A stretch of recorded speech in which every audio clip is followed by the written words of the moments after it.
أنا عندي كبد دهني وعايز أعمل عملية تكميم معدة. هل الكبد الدهني ده هيأثر على العملية ولا لأ؟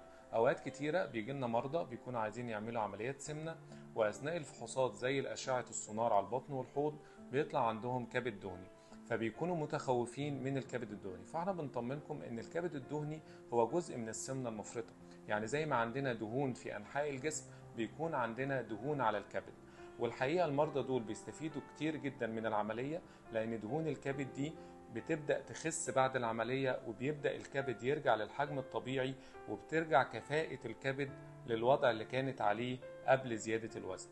وبالتالي بنطمنكم ان الكبد الدهني مش هيأثر على العملية تماما، ولكن في نقطة مهمة هنا، ان الكبد الدهني بيكون حجمه كبير، فاحنا بنحب نمشي المرضى دول على نظام غذائي قبل العملية يساعد شوية على تقليل حجم الكبد، عشان يساعدنا جوه العمليه ان احنا نقدر نقص المعده بشكل صحيح. لان زي ما حضراتكم عارفين ان الكبد بيكون مغطي على المعده، يعني الكبد اهوت المعده تحته، فلازم نرفع الكبد عشان نوصل للمعده. فكل ما كان حجم الكبد بتاعنا صغير كل ما كان الوصول للمعده بشكل اسهل. فعشان كده لازم نمشي على نظام غذائي قبل العمليه، بس ده بيكون للمرضى اللي عندهم كبد دهني كبير جدا عشان نقلل من حجم الكبد قبل العمليه. شكرا جزيلا لحضرتك.